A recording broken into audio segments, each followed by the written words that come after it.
CM ಸಾಹೇಬರು ವಿಧಾನಸಭೆಯಲ್ಲಿ ಹೇಳ್ತಾರೆ, ಡಿಸಿಎಂ ಸಾಹೇಬರು ಜಗದೇಶ್ವರಿ ದೇವತೆಯ ಸನ್ನಿಧಾನದಲ್ಲಿ ಹೇಳ್ತಾರೆ. ಇವರು ಒಪ್ಪಂದ ಇಲ್ಲ ಅಂದರೆ ಅವರು ಇದೆ ಅಂತಾರೆ. ಮಗ ಹೇಳಿದ್ದನ್ನು ಅಪ್ಪ ರಿಪೀಟ್ ಮಾಡಿದ್ದಾರೆ. ಹಾಗಾದರೆ ಇದರ ಮಧ್ಯೆ ನಡೆದಿರೋ ಇಂಟ್ರೆಸ್ಟಿಂಗ್ ಗೇಮ್ ಏನು? ಮೇಲ್ನೋಟಕ್ಕೆ ಕಾಣುವಷ್ಟು ಸಿಂಪಲ್ ಆಗಿಲ್ಲ ಆಟ. ಈ ಆಟದಲ್ಲಿ ಶಾಸಕರೆಲ್ಲ ಸೈನಿಕರು. ಸೇನಾಧಿಪತಿ ಯಾರು ಅನ್ನೋ ಕನ್ಫ್ಯೂಷನ್ ಅವರಿಗೂ ಇದೆ.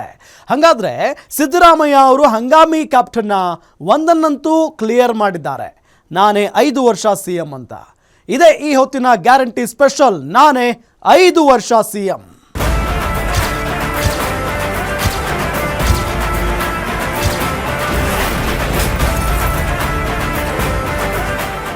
ವಿಧಾನಸಭೆಯಲ್ಲಿ ನಡೆಯೋ ಮಾತುಕತೆ, ಚರ್ಚೆಗಳು ಬಹಳ ಇಂಟ್ರೆಸ್ಟಿಂಗ್ ಅನ್ನಿಸೋದೆ ಕೆಲವು ಸಂದರ್ಭಗಳಲ್ಲಿ. ರಾಜಕೀಯದಲ್ಲಿ ಇಂಟ್ರೆಸ್ಟ್ ಇಲ್ಲದೆ ಇರೋರು ಕಣ್ಣು ಕಿವಿ ಓಪನ್ ಮಾಡಿಕೊಂಡು ನೋಡೋ ರೀತಿ ವಿಧಾನಸಭೆಯಲ್ಲಿ ಮಾತುಕತೆಗಳಾಗ್ತವೆ. ನಾನೇ 5 ವರ್ಷ ಸಿಎಂ ಅಂತ ಸಿದ್ದರಾಮಯ್ಯ ಅವರು ನಗ್ನಗ್ತಾ ಹೇಳಿದ್ರು. ಅದು ನಗು ಥರ ಕಾಣಲ್ಲ. ಕೆಣಕ್ತಾ ಇರೋ ಅಪೋಸಿಷನ್ ಪಾರ್ಟಿಯವರ ಮಾತಿಗಿಂತ ಹೆಚ್ಚಾಗಿ ಮೆಸೇಜ್ ಕೊಡೋ ತಂತ್ರ ಕಾಣುತ್ತೆ. ಲಾಸ್ಟ್ ಟೈಮ್ 5 ವರ್ಷ ಸಿಎಂ ಆಗಿದ್ದವರು ಈ ಬಾರಿನೂ 5 ವರ್ಷ ಕಂಪ್ಲೀಟ್ ಮಾಡ್ತಾರಾ? ವಾರದ ಹಿಂದೆ ಮಗ ಅಪ್ಪನೇ CM. High command has clearly said as of there will be no change in the leadership. ಈಗ ಮುಖ್ಯಮಂತ್ರಿ ನಾನೇ ಸಿಎಂ. ಈಗಲೂ ನಾನೇ ಮುಖ್ಯಮಂತ್ರಿ. ಹೈಕಮಾಂಡ್ ಅವರು ತೀರ್ಮಾನ ಮಾಡಿದ್ರು ನಾನೇ ಮುಖ್ಯಮಂತ್ರಿ. 2.5 ವರ್ಷ ಅಂತ ಹೇಳಿಲ್ಲ. ಇಲ್ಲೇ ಸಮಸ್ಯೆ ಇರೋದು. ಒಂದು ಕೋಳಿ ಸಾಲ ನಾನು ಅವರಿಬ್ರು ಒಪ್ಪಂದಕ್ಕೆ ಬಂದಿದ್ದೀವಿ. ಹೈಕಮಾಂಡ್ ನವರು ನನ್ನ ಪ್ರಕಾರ ನನ್ನ ಪರವಾಗೇ ಇರೋದು. ಇಡೀ ಕರ್ನಾಟಕದಲ್ಲಿ ಸಾವಿರಾರು ಸಮಸ್ಯೆಗಳಿವೆ. ಆದರೆ ರಾಜ್ಯವನ್ನ ಕಾಡುತ್ತಿರುವ ಸಕಲ ಪ್ರಶ್ನೆಗಳಿಗೂ ಅಪ್ಪ ಎನ್ನುವಂತ ಅತಿ ದೊಡ್ಡ ಚಾಲೆಂಜ್ ಒಂದೇ. ಸಿಎಂ ಆಗಿ ಸಿದ್ದರಾಮಯ್ಯ ಕಂಟಿನ್ಯೂ ಆಗ್ತಾರಾ ಇಲ್ವಾ? ಅವರು ಚೇಂಜ್ ಆಗಿ ಆ ಸ್ಥಾನಕ್ಕೆ ಇನ್ನೊಬ್ಬ ಸಿಎಂ ಬರ್ತಾರಾ ಇಲ್ವಾ? ಆ ಸ್ಥಾನಕ್ಕೆ ಡಿಕೆ ಶಿವಕುಮಾರ್ ಅವರೇ ಬರ್ತಾರಾ ಅಥವಾ ಅವರನ್ನ ಬಿಟ್ಟು ಬೇರೆ ಇನ್ನೊಬ್ರು ಬರೋ ಚಾನ್ಸ್ ಇದೆಯಾ? ಪ್ರಜಾಪ್ರಭುತ್ವ ದೇಗುಲದಲ್ಲಿ ಸಿದ್ದು ಹೇಳಿಕೆ. 5 ವರ್ಷ ನಾನೇ ಸಿಎಂ ಎಂದ ಸಿದ್ದರಾಮಯ್ಯ. ದೈವ ಸನ್ನಿಧಿಯಲ್ಲಿ ಡಿಕೆ ಶಿವಕುಮಾರ್ ಹೇಳಿಕೆ. ನಮ್ಮಿಬ್ಬರ ಮಧ್ಯೆ ಒಪ್ಪಂದ ಆಗಿದೆ ಎಂದ ಡಿಕೆ. ವಿಧಾನಸಭೆಯಲ್ಲಿ ಸಿಎಂ ಚೇಂಜ್ ವಿಷಯ ದೊಡ್ಡ ಮಟ್ಟದಲ್ಲಿ ಚರ್ಚೆಯಾಗ್ತಾ ಇದೆ. ಅದಕ್ಕೆ ಸಿದ್ದರಾಮಯ್ಯ ಅವರೇ ಸುದೀರ್ಘ ಭಾಷಣದ ಮೂಲಕ ಉತ್ತರ ಕೊಟ್ಟಿದ್ದಾರೆ. ಅದು ಶುರುವಾಗಿದೆ ಆರ್ ಅಶೋಕ್ ಅವರಿಂದ. ಕೆಣಕುತ್ತಾ ಹೋದ ಆರ್ ಅಶೋಕ್ ಸಿದ್ದರಾಮಯ್ಯ ಅವರಿಂದ ಒಂದು ಮಾತು ಹೇಳಿಸಿಯೇ ಬಿಟ್ಟರು. ಕೆಣಕಿದ ಅಶೋಕ್ ನಗುತ್ತಲೇ ಉತ್ತರ ಕೊಟ್ಟ ಸಿಎಂ. ಬ್ರಹ್ಮನ ಹಣೆ ಬರಹದ ಕತೆ ಹೇಳಿದ ಸಾಮ್ರಾಟ್ ಅಶೋಕ್. ಹಂಗೆ ನೀವು ಪೂರ್ತಿ ನಿಂತು ಬ್ರಹ್ಮನ ಹತ್ರ ಕರೆಕ್ಟಾಗಿ ಬರೆಯಪ್ಪ ಅಂತ ಹೇಳಿ ಬರ್ಸ್ಕೊಂಬಂದ್ಬಿಟ್ಟಿದ್ದೀರಾ. ಅದಕ್ಕೆ ಕರೆಕ್ಟ್ ನೋಡಿ, ಎಲ್ಲಾ ದಾಖಲೆಗಳು ಮುರಿತಾ ಇದ್ದೀರಲ್ಲ. ಯಾರಾದ್ರೂ ಮುರಿತಾರ? ಜಾತಿ ಏನಾನ ಅಡ್ಡ ಬಂತ ನಿಮ್ಗೆ? ಏನು ಅಡ್ಡ ಬರಲಿಲ್ಲ. ಜಾತಿನೂ ಅಡ್ಡ ಬರಲಿಲ್ಲ, ಏನೂ ಅಡ್ಡ ಬರಲಿಲ್ಲ. ಕರೆಕ್ಟಾಗಿ ಕರೆಕ್ಟ್ ಟೈಮ್ಗೆ ಎಲ್ಲೆಲ್ಲಿ ಹೇಗೆ ಮಾಡಬೇಕು, ಯಾವ್ದು ಯಾರನ್ನ ಮೇಲೆತ್ತಬೇಕು, ಯಾರನ್ನ ತುಳಿಬೇಕು, ನೀಟಾಗಿ ಎಲ್ಲ ಸಿಸ್ಟಮ್ಯಾಟಿಕ್ ಆಗಿ ಮಾಡಿದ್ದೀರಾ. ಅದಕ್ಕೆ ನಿಮ್ಮ ಬ್ರಹ್ಮ ಕರೆಕ್ಟಾಗಿ ಬರ್ಸ್ಕೊಂಬಂದಿದ್ದೀರ, ನಾವು ಬರ್ಸ್ಕೊಂಬಂದಿಲ್ಲ ಅಷ್ಟೇ. ಬ್ರಹ್ಮನೇ ಹಣೆ ಬರಹ ಬರೆಯುವಾಗ ಕರೆಕ್ಟ್ ಆಗಿ ಬರೆದು ಕಳಿಸಿದ್ದಾನೆ ಎಂದ ಅಶೋಕ್ ಅವರಿಗೆ ಹಿಮ್ಮೇಳ ಕೊಟ್ಟಿದ್ದು ಬಿಜೆಪಿ ಶಾಸಕರು. ಆದರೆ ಸಿದ್ದರಾಮಯ್ಯ ದೇವರನ್ನೇ ನಂಬುವವರಲ್ಲ, ಹಣೆ ಬರಹ ಜಾತಕಗಳನ್ನು ನಂಬುವವರಲ್ಲ. ಅಶೋಕ್ ಮಾತಿಗೆ ತಮ್ಮದೇ ಕಥೆಯನ್ನು ಹೇಳಿದ್ರು.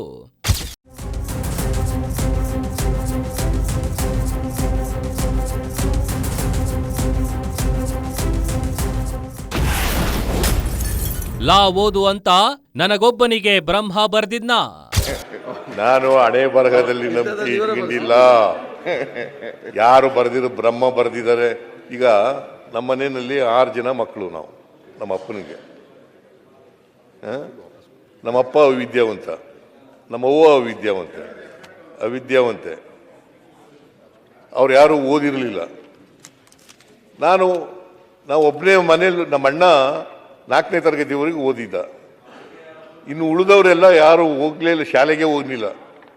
ಏನು ನಾನೊಬ್ಬನಿಗೆ ಬರೆದು ಬಿಟ್ಟಿದ್ದ ಬ್ರಹ್ಮ ನೀವೊಬ್ಬ ಲಾವ್ ಓದು ಅಂತ? ಕಾಂಗ್ರೆಸ್ಸಿಗೆ ಬಂದು ಸಿಎಂ ಆದ್ರಿ ಸರ್ ನೀವು, ಅದೇ ಡೆಸ್ಟಿನಿ. ಹಣೆ ಬರಹ ಎಂದು ಒಬ್ಬರು ಎತ್ತಿಕೊಟ್ರೆ ಬಸವಣ್ಣನನ್ನು ನಂಬ್ತೀಯಾ ಎಂದ್ರು ಸಿದ್ದು. ನಾವು ನಿಮ್ಮನ್ನ ನಂಬ್ತೇವೆ, ಬಸವಣ್ಣನನ್ನೂ ನಂಬ್ತೀವಿ ಅನ್ನೋ ಉತ್ತರ ಕೊಟ್ಟಿದ್ದು ಬಿಜೆಪಿ ಶಾಸಕ. ಆಗ ಡೈರೆಕ್ಟ್ ಉತ್ತರ ಕೊಡಿ ಎಂದವರು ಅಶೋಕ್.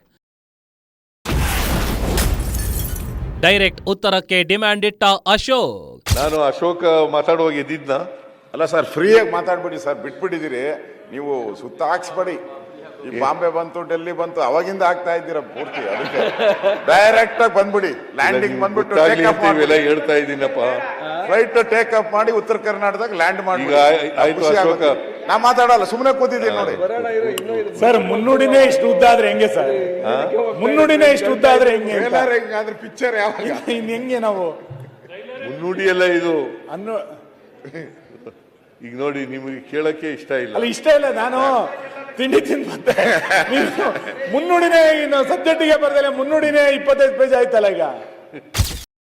ಸೆಷನ್ ಕೂಲ್ ಆಗಿ ನಡೀತಾ ಹೋಗ್ತಾ ಇದ್ರೆ ಅತ್ತ ಸಿದ್ದರಾಮಯ್ಯ ಫುಲ್ ಫ್ರೀ ಆಗಿ ಮಾತಾಡ್ತಾ ಹೋಗ್ತಿದ್ರು. ಆದ್ರೆ ನಿಧಾನವಾಗಿ ವಿರೋಧ ಪಕ್ಷಗಳ ಟ್ರ್ಯಾಕಿಗೆ ಬಂದ್ರು. ಟ್ರೇಲರ್ ಸಾಕು ಸರ್, ಪಿಕ್ಚರ್ ಯಾವಾಗ ಅಂದ್ರು ಸುನೀಲ್ ಕುಮಾರ್. ನಿಧಾನವಾಗಿ ಮಾತಿಗೆ ನಿಂತ ಸಿದ್ದರಾಮಯ್ಯ ಒಂದು ವಿಷಯವನ್ನ ಕ್ಲಿಯರ್ ಮಾಡಿದ್ರು.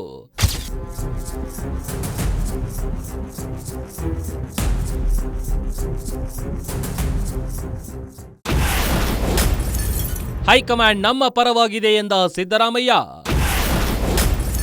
2.5 ವರ್ಷ ಅಲ್ಲ, ನಾನೇ ಕಂಪ್ಲೀಟ್ ಸಿಎಂ. ನನಗೆ ವಿಶ್ವಾಸ ಇದೆ. ಹೈಕಮಾಂಡ್ನವರು 4 ಬಾರಿ ಆಗಿದ್ರಿ. ಹೈಕಮಾಂಡ್ನವರು ನಾನು 5 ವರ್ಷ ಇದ್ದೆ. ಇವಾಗ ಕೊಟ್ಟಿಲ್ಲ ಸರ್, 5 ವರ್ಷ. 5 ವರ್ಷ ಇದ್ದೆ. ಅಲ್ಲಲ್ಲಪ್ಪ, ಒಂದೇ ನಿಮಿಷ. ಹೋದ್ ಸರಿ 5 ವರ್ಷ ಕೊಟ್ಟಿದ್ರು ಸರ್, ನಮ್ಗೆ ಗೊತ್ತು ಕರೆಕ್ಟ್ ಆಗಿ 5 ವರ್ಷ ಕೊಟ್ಟಿದ್ರು. ಈ ಸರಿ ಬರೆಯೋವಾಗೆಲ್ಲ ಮಿಸ್ಟೇಕ್ ಮಾಡಿ 2.5 ವರ್ಷ ಕೊಟ್ಟಿರ್ಬೇಕು ನೋಡಿ. ಇಲ್ಲ ಇಲ್ಲ ಮಾಡಿ ಅಲ್ಲಿ ಲಾ ಮಿನಿಸ್ಟರ್ ಕೇಳಿ ಸರ್. ನೀನಿದ್ದ? ಹೌದು ಸರ್, ನೀವು ಡೆಲ್ಲಿಯಲ್ಲಿ ಎಕ್ತಾ ಇದ್ದಂಗೆ 2 ಫ್ಲೈಟ್ ಎಕ್ತಾ ಇದ್ದಂಗೆ ನನಗೆ ಫೋನ್ ಬರ್ತಾ ಇತ್ತು, ಹೇಳಲ್ಲ ಯಾರು ಮಾಡ್ತಾ ಇದ್ರು ಅಂತ. ಏನೇನಾಯ್ತು? 2.5 ವರ್ಷ ಅಶೋಕ್ ಅವರು ಸರಿ ಮಾಡಗಳಿ ಅಷ್ಟೇ. ಏನು ಸರಿ ಮಾಡಗಳಿ, ನಾವೆಲ್ಲ ಸರಿಯಾಗಿದ್ದೀವಿ. ಇಲ್ಲ ಸರ್, ಅಲ್ಲಿ ಬರವಣಿಗೆ ತಪ್ಪಾಗ್ಬಿಟ್ಟಿದೆ ಸರ್. ಬರವಣಿಗೆ ತಪ್ಪಾಗ್ಬಿಟ್ಟಿದೆ, ಸ್ವಲ್ಪ ಬರವಣಿಗೆ. ಜಾರಕಿಹೊಳಿ ಅವರ ಮನೆಯಲ್ಲಿ ಮೀಟಿಂಗ್ ಆಯ್ತು. ಇಲ್ಲಿ ಅಶೋಕ್ ಅವರಿಗೆ ದೆಹಲಿಯಿಂದ 2023ರಲ್ಲಿ ಫೋನ್ ಮಾಡಿದ್ದವರು ಯಾರು ಅನ್ನೋದು ಸೈಡಿಗಿರ್ಲಿ. ಸಿದ್ದರಾಮಯ್ಯ ಈಗ ಒಂದು ಮಾತು ಹೇಳಿದ್ರು. ಆಗಿಲ್ಲ, ನಾವು ಹೈಕಮಾಂಡ್ ಪಾರ್ಟಿ ಕೇಳಿ. ನಾನು 5 ವರ್ಷ ತುಂಬಿಸಿದ್ದೀನಿ, ಮತ್ತೆ 2ನೇ ಸಾರಿ ಮುಖ್ಯಮಂತ್ರಿ ಆಗಿದ್ದೀನಿ. ಈಗ ನಾನೇ ಮುಖ್ಯಮಂತ್ರಿ.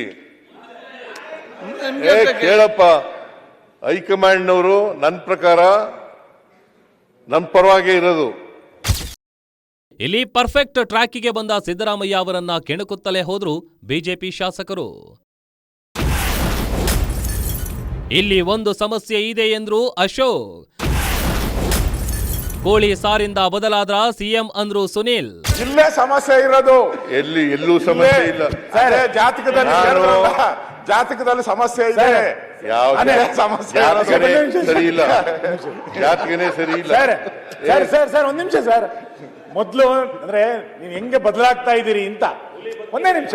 ಮೊದಲು ನಾನೇ ಮುಖ್ಯಮಂತ್ರಿ ಅಂದ್ರಿ, ಆಮೇಲೆ ಹೈಕಮಾಂಡ್ ನಿರ್ಧಾರ ಮಾಡೋದಲ್ಲ ಶಾಸಕರು ನಿರ್ಧಾರ ಮಾಡೋದು ಅಂದ್ರಿ, ಈಗ ನಾವು ಅಂತಂದ್ರಿ, ನಾನೇ ಇಂದ ನಾವು ಬಂದ್ರಿ, ಶಾಸಕರಿಂದ ಹೈಕಮಾಂಡಿಗೆ ಬಂದ್ರಿ. ಒಂದು ಕೋಳಿ ಸಾಲ ನಿಮ್ಮ ಹೈಕಮಾಂಡ್ ಒಂದು ಕೋಳಿ ಸಾಲ. ಅರೆರೆ, ವಿಧಾನಸಭೆಯಲ್ಲಿ ಇಂತಹ ವಿಷಯಗಳ ಚರ್ಚೆ ಬಂದಾಗ ಕೇಳೋದಕ್ಕೆ ರಸವತ್ತಾಗಿರ್ತವೆ ಕಣ್ರಿ. ಇಲ್ಲಿಯೇ ಸಿದ್ದರಾಮಯ್ಯ ಹೇಳಿದ್ದು 2.5 ವರ್ಷ ಸಿಎಂ ಅನ್ನೋ ಒಪ್ಪಂದ ಆಗಿಲ್ಲ ಅನ್ನೋದನ್ನ. ಅದೇ ಮಾತನ್ನ ಸಿದ್ದರಾಮಯ್ಯ 3 ಸಾರಿ ಹೇಳಿದ್ರು. ಹೇಳಿದಿನ ಹೊರತು ನಾನು ಬೇರೆ ಏನು ಹೇಳಿಲ್ಲ. ಈಗಲೂ ನಾನೇ ಮುಖ್ಯಮಂತ್ರಿ, ಹೈಕಮಾಂಡ್ ಅವರು ತೀರ್ಮಾನ ಮಾಡಿದ್ರು ನಾನೇ ಮುಖ್ಯಮಂತ್ರಿ. ಸರ್ ಮೊದಲು ಮಾಡಿಲ್ವೇನ್ ಸರ್? ನೀವು 5 ವರ್ಷಕ್ಕೆ ನಿಮ್ಗೆ ಯಾಕೆ ಉತ್ತರ ಕರ್ನಾಟಕ ಬಗ್ಗೆ ನಿಮ್ಮನ್ನ 5 ವರ್ಷ ಎಲೆಕ್ಟ್ ಮಾಡಿರೋದು. ಈಗ ಅರ್ಜೆಂಟ್ ಶಾಸಕಾಂಗ ಪಕ್ಷ. ಈಗ ಉತ್ತರ ಕರ್ನಾಟಕ ಮುಖ್ಯಮಂತ್ರಿ ಆದಾಗ ಪಕ್ಷ 5 ವರ್ಷಕ್ಕೆ ಎಲೆಕ್ಟ್ ಮಾಡಿರೋದು ನಿಮ್ಮನ್ನ. ಪ್ರತಿಪಕ್ಷ ನಾಯಕರೇ 5 ವರ್ಷಕ್ಕೆ ಎಲೆಕ್ಟ್ ಪ್ರತಿಪಕ್ಷ ನಾಯಕರೇ ಕರೆಕ್ಟ್ ಇಲ್ಲ ಹೇಳಿ. ಪ್ರತಿಪಕ್ಷ ನಾಯಕರೇ 2.5 ವರ್ಷಕ್ಕೂ ಪ್ರತಿಪಕ್ಷ ನೀವು ಉತ್ತರ ಕರ್ನಾಟಕ 2.5 ವರ್ಷ ಅಂತ ಹೇಳೇ ಇಲ್ಲ. ನಿಮ್ಗೆ ಯಾಕೆ ಈಗ 2.5 ವರ್ಷ ಅಂತ ಹೇಳಿಲ್ಲ. ಉತ್ತರ ಕರ್ನಾಟಕ ಸ್ವಲ್ಪ ಸಮಾಧಾನ, ಸ್ವಲ್ಪ ಉತ್ತರ ಕರ್ನಾಟಕದ ಬಗ್ಗೆ 2.5 ವರ್ಷ ಅಂತ ಇಲ್ಲ. ನೀವು ತೀರ್ಮಾನ ಅವ್ರ ಆಗಿಲ್ಲ. ಬರಬೇಡಿ, ನನ್ನ ಪರವಾಗಿರಿ. ನಾವು ಸರ್ ನಾವು ಒಂದೇ ನಿಮಿಷ ಅಧ್ಯಕ್ಷರೇ, ಸುನೀಲ್ ಉರಿಯುತ್ತಿರುವ ಬೆಂಕಿಗೆ ತುಪ್ಪ ಹಾಕಿದ್ರಾ ಅಥವಾ ನೀರು ಹಾಕಿದ್ರಾ? ಸಿದ್ದರಾಮಯ್ಯ ಮಾತಿನ ಸಂದೇಶ ಏನು ಅನ್ನೋದೇ ಗೊತ್ತಾಗ್ಲಿಲ್ಲ.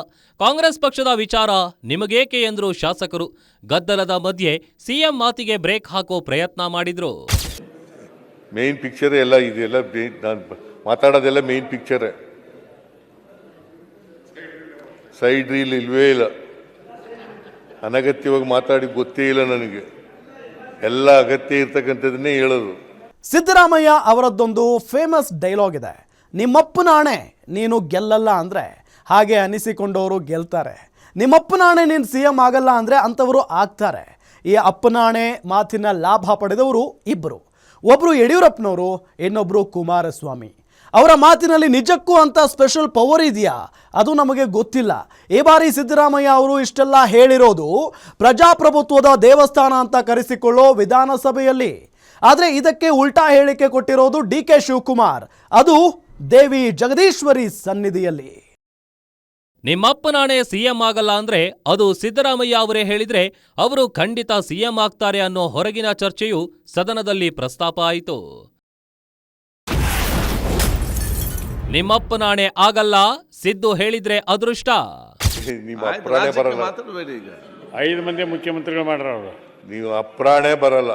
BJP ಯಾವ ಕಾಲಕ್ಕೂ ಬರಲ್ಲ ಕರ್ನಾಟಕದಲ್ಲಿ.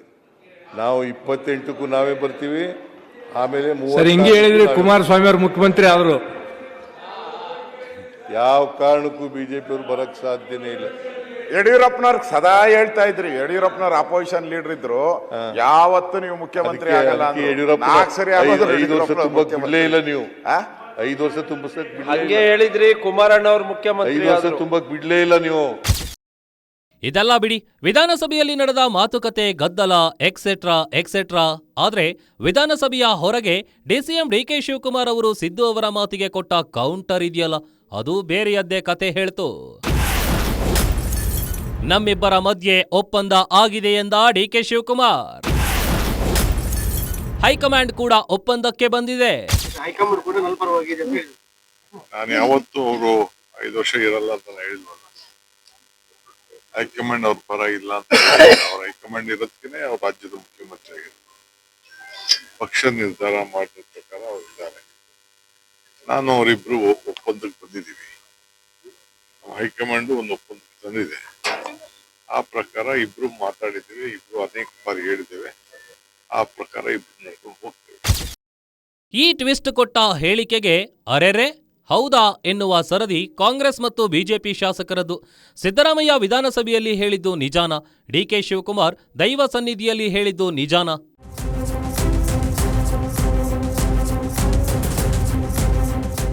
ಅಶೋಕ್ ಕೆಣಕಿದ್ರು, ಸುನಿಲ್ ಕುಮಾರ್ ಟಾಂಗ್ ಮಾಡಿದ್ರು, ಮುನಿರತ್ನ ತೋಳು ತಟ್ಟಿ ಚಾಲೆಂಜ್ ಹಾಕಿದ್ರು. ಎಲ್ಲವನ್ನು ಕೂಲಾಗಿಯೇ ತಗೊಂಡ ಸಿದ್ದರಾಮಯ್ಯ ಅವರು ಒಂದು ಹಂತದಲ್ಲಿ ಎಲ್ಲವನ್ನು ಕ್ಲಿಯರ್ ಮಾಡಿದ್ರು. ಆದರೆ DK ಸಾಹೇಬರು ಕೌಂಟರ್ ಕೂಡ ಕೊಟ್ಟರು. Okay, what next? CM Siddaramaiah ಅವರೇ 5 ವರ್ಷ CM, ಅಧಿಕಾರ ಹಸ್ತಾಂತರದ ಮಾತೇ ಇಲ್ಲ ಅಂತ ಹೇಳಿದ್ದವರು ಯತೀಂದ್ರ ಸಿದ್ದರಾಮಯ್ಯ. ಮಗ ಹೇಳಿದ್ದ ಮಾತನ್ನೇ ಈಗ CM ಸಿದ್ದರಾಮಯ್ಯ ಅವರು ಹೇಳಿದ್ದಾರೆ. No power change in government. ಆದರೆ ಬೆಳಗಾವಿಯಲ್ಲಿ ಡಿನ್ನರ್, ಬ್ರೇಕ್ಫಾಸ್ಟ್, ಮೀಟಿಂಗ್ಗಳಿಗೂ ಬ್ರೇಕ್ ಬಿದ್ದಿಲ್ಲ. ಅದರಲ್ಲೂ ಸತೀಶ್ ಜಾರಕಿಹೊಳಿ ಅವರ ಮನೆಯಲ್ಲಿ ನಡೆದ ಡಿನ್ನರ್ ಮೀಟಿಂಗ್ ಬೇರೆಯದ್ದೇ ಸಿಗ್ನಲ್ ಕೊಡ್ತಾ ಇದೆ. ಬಟ್ DK ಶಿವಕುಮಾರ್ ಕೊಟ್ಟಿರೋ ಸಾಫ್ಟ್ ಕೌಂಟರ್ ಅಟ್ಯಾಕ್ ಇದೆಯಲ್ಲ, ಅದು ಕೊಡ್ತಿರೋ ಮೆಸೇಜ್ ಸ್ವಲ್ಪ ಸ್ಟ್ರಾಂಗ್ ಅನ್ನಿಸ್ತಾ ಇದೆ.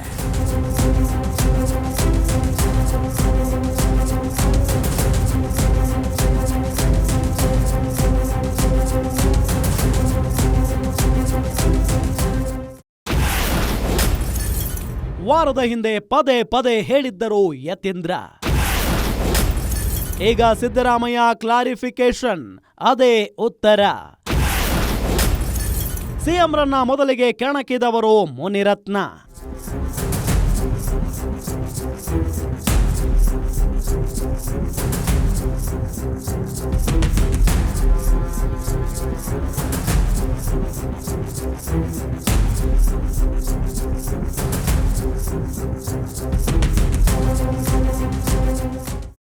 ಸಿದ್ದರಾಮಯ್ಯ ಅವರನ್ನ ಈ ಬಾರಿ ಕಣಕ್ಕಿದ್ದು ರಾಜರಾಜೇಶ್ವರಿ ನಗರ ಶಾಸಕ ಮುನಿರತ್ನ. ಹಳೆಯ ದಿನಗಳನ್ನ ನೆನಪಿಸಿದ ಮುನಿರತ್ನ ತೋಳು ತಟ್ಟಿ ಒಂದ್ಸಲ ಹೇಳ್ಬಿಡಿ ಸಾರ್ ಅಂದ್ರು. ಮುಖ್ಯಮಂತ್ರಿ ಆಗಿರ್ಲಿ ಅಂತ ಒಂದ್ ನಿಮಿಷ ಇದೇ ಜಾಗದಲ್ಲಿ ತಮ್ಮನ್ನೇನಾರು ಕೆರಳಿಸಿದ್ರೆ ಹಿಂಗ್ ಹೊಡೆದ್ಬಿಟ್ಟು ನಾನೇ ಅಂತ ಇದ್ರಿ. ಈಗ ಅದೊಂದು ಮಾತು ಹಿಂಗ್ ಹೇಳ್ರಿ, ನಾನೇ 5 ವರ್ಷ ಒಂದೇ ಒಂದ್ ಸಾರಿ ಇದ್ರ ನೋಡ್ಬೇಕು. ಮುಖ್ಯಮಂತ್ರಿ ರಿಯಾಕ್ಷನ್ ಬೇಡ. 5 ವರ್ಷ ಇರ್ತೀವಿ ಲೀಡರ್ ಆಫ್ ದಿ ಅಪೋಸಿಷನ್ ಆಗಿ. ನಿಮಗೆ ನೆನಪಿರಬಹುದು, ಕಳೆದ ವಾರ ಒಂದ್ಸಲ ಅಲ್ಲ 3 ಸಲ ಯತೀಂದ್ರ ಸಿದ್ದರಾಮಯ್ಯ ಅದೇ ಮಾತು ಹೇಳಿದ್ರು. There is no tussle for CM post right now. I have already told you. Now everything is clear. The High Command has clearly said. As of now, there will be no change in the leadership.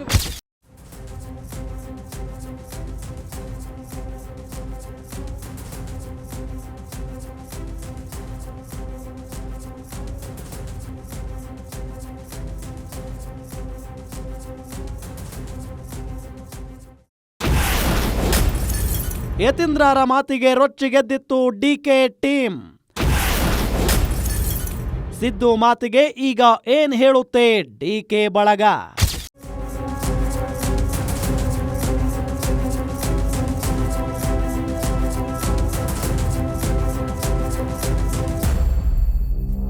ಯತೀಂದ್ರರ ಮಾತು DK ಬಣದ ಇಕ್ಬಾಲ್ ಹುಸೇನ್, ಮಾಗಡಿ ಬಾಲಕೃಷ್ಣ, ಕುಣಿಗಲ್ ರಂಗನಾಥ್, ಶಿವಗಂಗಾ ಬಸವರಾಜ್, ಕದಲೂರು ಉದಯ್ ಮೊದಲಾದ ನಾಯಕರ ಆಕ್ರೋಶಕ್ಕೆ ಕಾರಣವಾಗಿತ್ತು. ಈಗ ಅದೇ ಮಾತನ್ನ ಸಿದ್ದರಾಮಯ್ಯ ಅವರೇ ವಿಧಾನಸಭೆಯಲ್ಲಿ ಘಂಟಾಘೋಷವಾಗಿ ಹೇಳಿದ್ದಾರೆ. ಈಗ ಹೈಕಮಾಂಡ್ ಅವ್ರದ್ದು CM ಅವ್ರಿಗೆ ಏನು ಸೂಚನೆ ಕೊಟ್ಟರೆ ನನಗೆ ಗೊತ್ತಿಲ್ಲ. ನೀವು CM ಅವ್ರನ್ನೇ ಕೇಳಬೇಕು ಹೈಕಮಾಂಡ್ ಸೂಚನೆ ಬಂದಿದೆಯಾ ಅಂತ. ಬಟ್ CM ಆಗಲಿ DCM ಅವ್ರಿಗೆ ಯಾವಾಗಲೂ ಹೇಳಿದ್ದಾರೆ, ಹೈಕಮಾಂಡ್ ಅವ್ರು ಏನು ಹೇಳ್ತಾರೋ ಅದಕ್ಕೆ ನಾವು ಯಾವಾಗಲೂ ಬದ್ಧವಾಗಿರ್ತೀವಿ ಅಂತ. ಅದು ನಮ್ಮ ಪಕ್ಷದ ಶಿಸ್ತು.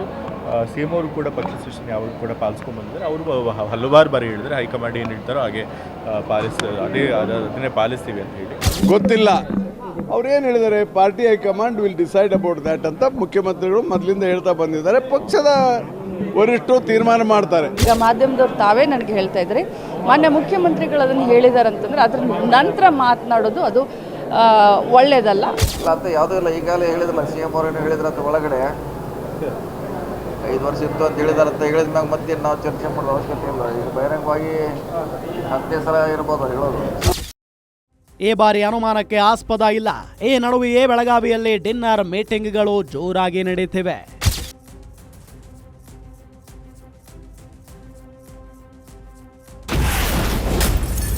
ಬೆಳಗಾವಿ ಲಾಸ್ಟ್ ಡಿನ್ನರ್ನಲ್ಲಿ ಮಾಸ್ಟರ್ ಗೇಮ್. ಬೆಳಗಾವಿಯಲ್ಲಿ ಸತೀಶ್ ಜಾರಕಿಹೊಳಿ ನಿವಾಸದಲ್ಲಿ ಒಂದು ಡಿನ್ನರ್ ಮೀಟಿಂಗ್ ಆಗಿದೆ. ಸಾಹುಕಾರ್ ರೆಡಿ ಮಾಡಿದ ಡಿನ್ನರ್ ಸಭೆಯಲ್ಲಿ ಸಾಹುಕಾರ್ ಬಣ ಕೆಲವು ಡಿಮ್ಯಾಂಡ್ಸ್ ಇಟ್ಟಿದೆ. ಅದರ ಮಾಹಿತಿ ಗ್ಯಾರಂಟಿ ನ್ಯೂಸ್ಗೆ ಎಕ್ಸ್ಕ್ಲೂಸಿವ್ ಆಗಿ ಸಿಕ್ಕಿದೆ.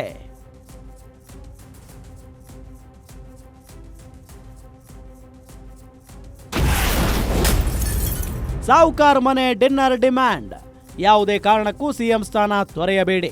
ಅನಿವಾರ್ಯ ಆದರೆ CM ಸ್ಥಾನಕ್ಕೆ ನಮ್ಮನ್ನು ಕೋರಿಸಿ. ನೀವು CM ಸ್ಥಾನ ಬಿಟ್ಟರೆ ಅಹಿಂದ ಮತ ದೂರವಾಗುತ್ತವೆ. ಅಹಿಂದ ಮತಗಳು ಕೈಬಿಟ್ಟರೆ ಏನಾಗುತ್ತದೆ ಎಂದು ವಿವರಿಸಿ. ಹೈಕಮಾಂಡ್ ಎದುರು ಸೀರಿಯಸ್ ಆಗಿ ವಿವರಣೆ ಕೊಡಿ. ಇದಿಷ್ಟು ಡಿಮ್ಯಾಂಡ್ ಆದ್ರೆ ಅಕಸ್ಮಾತ್ CM ಸಿದ್ದರಾಮಯ್ಯ ಅವರನ್ನ ಕುರ್ಚಿಯಿಂದ ಇಳಿಸುವ ಪ್ರಸ್ತಾಪ ಬಂದಿದ್ದೇ ಆದಲ್ಲಿ ಏನೇನು ಮಾಡುತ್ತೇವೆ ಅನ್ನೋದನ್ನು ಹೇಳಿದ್ದಾರೆ. Dinner team next game plan. Plan number 1, Siddu ಪರ ರಾಹುಲ್ ಗಾಂಧಿಗೆ ಪತ್ರ ಚಳುವಳಿ. ಪ್ಲಾನ್ ನಂಬರ್ 2, ಅಹಿಂದ ಸಮಾವೇಶದ ಮೂಲಕ ಶಕ್ತಿ ಪ್ರದರ್ಶನ. ಪ್ಲಾನ್ ನಂಬರ್ 3, ಸಿದ್ದರಾಮೋತ್ಸವ ಮೂಲಕ ಶಕ್ತಿ ಪ್ರದರ್ಶನ. ಪ್ಲಾನ್ ನಂಬರ್ 4, ಅನುಮತಿ ಸಿಗದಿದ್ದರೆ ಅಹಿಂದ ಒಕ್ಕೂಟದ ಸಮಾವೇಶಕ್ಕೆ ಬೆಂಬಲ. ಪ್ಲಾನ್ ನಂಬರ್ 5, ಆಪ್ತರಲ್ಲಿ ಇರುವ ದಲಿತರಲ್ಲಿ ಒಬ್ಬರನ್ನ CM ಸ್ಥಾನಕ್ಕೆ ತರುವುದು. ಪ್ಲಾನ್ ನಂಬರ್ 6, ಸಿದ್ದು ಆಪ್ತರಲ್ಲಿಯೇ 3 DCM ಹುದ್ದೆ ಕೊಡಿಸುವುದು. ಪ್ಲಾನ್ ನಂಬರ್ 7, 3 ಜೊತೆ DK ಶಿವಕುಮಾರ್ ಕೂಡ DCM ಆಗಿರಲಿ. ಪ್ಲಾನ್ ನಂಬರ್ 8, KPCC ಅಧ್ಯಕ್ಷ ಹುದ್ದೆಗೆ ಬೇರೆಯವರನ್ನು ತರುವುದು. ಪ್ಲಾನ್ ನಂಬರ್ 9, ಸಚಿವ ಸಂಪುಟದಲ್ಲಿ ಸಿದ್ದು ಆಪ್ತರಿಗೆ ಪವರ್ಫುಲ್ ಪೋಸ್ಟ್. ಪ್ಲಾನ್ ನಂಬರ್ 10, ವಿರೋಧಿ ಶಾಸಕರಿಗೆ ಆದ್ಯತೆ ಕೊಡುವುದು ಬೇಡ. ಇದಿಷ್ಟು 10 ಸೂತ್ರಗಳನ್ನ ಮುಂದಿಟ್ಟಿದ್ದಾರೆ. ಜೊತೆಗೆ ನೀವು ಕೆಳಗಿಳಿದ್ರು ನಮ್ಮ ಹಿಂದೆ ನೀವೇ ನಾಯಕ ರೀತಿಯಲ್ಲಿ ಇರಿ. ನಿಮ್ಮ ಮಗ ಯತೀಂದ್ರರ ಚಿಂತೆ ಮಾಡಬೇಡಿ, ನಾವೆಲ್ಲರೂ ಇದ್ದೇವೆ ಎಂದು ಭರವಸೆಯನ್ನು ಕೊಟ್ಟಿದ್ದಾರೆ. ಅವುಗಳಿಗೆ ಸಿದ್ದರಾಮಯ್ಯ ಕೊಟ್ಟಿರುವ ಉತ್ತರವೂ ಅಷ್ಟೇ ಇಂಟ್ರೆಸ್ಟಿಂಗ್. ಡಿನ್ನರ್ ಮೀಟಿಂಗ್, ಸಿದ್ದು ಹೇಳಿದ್ದೇನು? ಸದ್ಯಕ್ಕಂತೂ ದೆಹಲಿ ಮಟ್ಟದಲ್ಲಿ ಆ ಚರ್ಚೆ ನಡೆದಿಲ್ಲ. ಈ ಕ್ಷಣದವರೆಗೂ ಸಿಎಂ ಸ್ಥಾನ ಬಿಡಿ ಎಂದು ಯಾರೂ ಹೇಳಿಲ್ಲ. ಸೋನಿಯಾ ಗಾಂಧಿ, ರಾಹುಲ್ ಗಾಂಧಿ ಅವರು ಏನೂ ಮಾತನಾಡಿಲ್ಲ. ಎಐಸಿಸಿ ಅಧ್ಯಕ್ಷ ಮಲ್ಲಿಕಾರ್ಜುನ ಖರ್ಗೆ ಅವರು ಏನೂ ಹೇಳಿಲ್ಲ. ಆದರೆ ದೆಹಲಿ ನಾಯಕರು ಕರೆದಾಗ ಹೋಗಿ ಮಾತನಾಡಲೇಬೇಕು. ನಾವೆಲ್ಲರೂ ಹೈಕಮಾಂಡ್ ಹೇಳಿದಂತೆಯೇ ಆಡಳಿತ ಮಾಡುತ್ತಿದ್ದೇವೆ. ಸಿಎಂ ಸ್ಥಾನ ತ್ಯಜಿಸಿ ಎಂಬ ಮಾತು ಬಂದಾಗ ನಾನು ಮಾತನಾಡುತ್ತೇನೆ. ನೀವು ಹೇಳಿದಂತೆ ಕ್ಯಾಬಿನೆಟ್ ವಿಸ್ತರಣೆ ಕುರಿತು ಇನ್ನೂ ನಿರ್ಧಾರವಾಗಿಲ್ಲ. ಸಂಪುಟ ವಿಸ್ತರಣೆಗೆ ಗ್ರೀನ್ ಸಿಗ್ನಲ್ ಸಿಕ್ಕಲ್ಲಿ ಮತ್ತೆ ಸೇರೋಣ. ನೀವ್ಯಾರೂ ಕೂಡ ನಾಯಕತ್ವದ ಕುರಿತು ಏನೇನೋ ಮಾತನಾಡಬೇಡಿ. ಡಿಕೆ ಶಿವಕುಮಾರ್ ಕೂಡ ಪಕ್ಷಕ್ಕಾಗಿ ಕಷ್ಟಪಟ್ಟು ಕೆಲಸ ಮಾಡಿದ್ದಾರೆ. 2028ರ ಎಲೆಕ್ಷನ್ ದೃಷ್ಟಿಯಿಂದ ಪಕ್ಷಕ್ಕಾಗಿ ನಾವು ಚಿಂತೆ ಮಾಡಬೇಕಾಗಿದೆ. ಎಲ್ಲರೂ ಕೂಡ ಪಕ್ಷದ ಹೈಕಮಾಂಡ್ ಹೇಳಿದಂತೆಯೇ ಕೇಳಬೇಕು. ಯಾವುದೇ ಅನುಮಾನಕ್ಕೆ ಪ್ರಶ್ನೆಗೆ ಆಸ್ಪದ ಇಲ್ಲದಂತೆ ಸಿಎಂ ಸಿದ್ದರಾಮಯ್ಯ ಮಾತುಕತೆ ಮುಗಿಸಿದ್ದಾರೆ. ಅಂದಹಾಗೆ ಸಿದ್ದರಾಮಯ್ಯ ಅವರಿಗಾಗಿಯೇ ಸತೀಶ್ ಜಾರಕಿಹೊಳಿ ಮನೆಯಲ್ಲಿ ನಡೆದ ಡಿನ್ನರ್ ಮೀಟಿಂಗ್ನಲ್ಲಿ ಡಿಕೆ ಶಿವಕುಮಾರ್ ಅವರ ಬಣದವರು ಇರಲಿಲ್ಲ ಅನ್ನೋದು ವಿಶೇಷ. ಆದ್ರೆ ತಟಸ್ಥರು ಇರಲಿಲ್ಲ ಅನ್ನೋದು ಕೂಡ ಅಷ್ಟೇ ಇಂಪಾರ್ಟೆಂಟ್.